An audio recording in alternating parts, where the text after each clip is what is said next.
ওবায়দুল কাদের চৌধুরীকে রেখে সেদিন 173 দিন হরতাল করেছেন, ধর্মঘট করেছেন।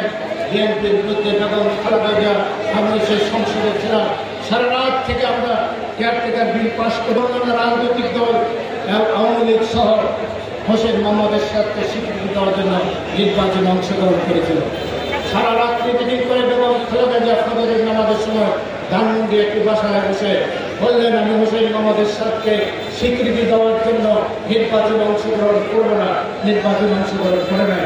অনেকে বলেছিলেন বিএনপি নিঃশেষ হয়ে যাবে।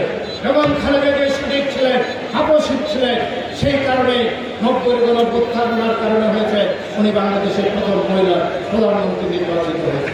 তাই আজকে আমরা বলতে চাই, এদের শেখ হাসিনা আপনি যে আওয়ামী লীগের সভানেত্রী ছিলেন, যে আওয়ামী লীগ থেকে আপনি প্রধানমন্ত্রী হয়েছেন, যে আওয়ামী লীগ তো আপনার শেখ মুজিবের আওয়ামী লীগ নয়, এটা মৌলানা ভাসানীর আওয়ামী লীগ নয়।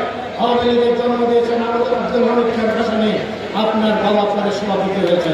আপনার বাবা 1975 সালের 25শে জানুয়ারি সংসদে প্রবেশ করলেন প্রধানমন্ত্রী হিসাবে। 1 ঘন্টার মধ্যে চতুর্থ সংশোধনী পাশ করে বাংলাদেশের সকল রাজনৈতিক দলকে নিষিদ্ধ করে দিয়ে, সকল সংবাদপত্র নিষিদ্ধ করে দিয়ে বাংলাদেশের গণতান্ত্রিক উপায় সরকার পরিবর্তনের আর কোনো সুযোগ সুবিধা রাখেন নাই। এই আওয়ামী লীগকে সেদিন শেখ মুজিব বিলুপ্ত ঘোষণা করে দিয়েছিলেন, বিলুপ্ত করে দিয়েছিলেন, বাকশালের মধ্যে বিলীন করে দিয়েছিলেন। আবার উনি হয়ে গেলেন আজীবনের জন্য রাষ্ট্রপতি। তাই এই মুক্তিযুদ্ধের সেনাবাহিনী, আমি যেটা বললাম, 90 গণঅভ্যুত্থানের পর এই সেনাবাহিনী একটি নির্বাচনের ব্যবস্থা করেছিলেন। এই 5ই আগস্টে আপনারা দেখেছেন সেনাবাহিনী 1 তারিখ থেকে তারা রাস্তায় নেমেছেন, সেনাবাহিনী একটি গুলি করে দেয়, করেছে সেনাবাহিনী করে দেয়। এই সেনাবাহিনী মুক্তিযুদ্ধের সেনাবাহিনী, এই সেনাবাহিনী শেখ হাসিনাকে তার মাতৃভূমি, তার বাবার যে জন্মভূমি, সেই ভারতে পাঠিয়ে দিয়েছেন, ঠিক কিনা? আজকে এই বাংলাদেশের সেনাবাহিনীর বিরুদ্ধে যারা কথা বলেন, সেনাবাহিনীর অস্তিত্ব নিয়ে কথা বলেন, আমি তাদের বলতে চাই, সেনাবাহিনী হচ্ছে বাংলাদেশের স্বাধীনতা সার্বভৌমত্বের মৃত্যু প্রতীক।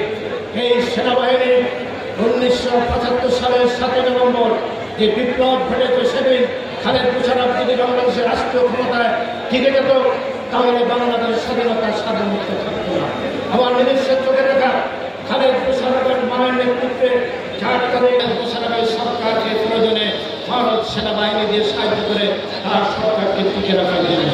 সেদিন সেনাবাহিনীর অভ্যন্তরে মুক্তিযুদ্ধের সেনাবাহিনী যারা 15ই আগস্ট ঘটেছেন, তারা আবার একটি বিপ্লব বাংলাদেশে সংগঠিত করলেন। সেটি হল জাতীয় বিপ্লব।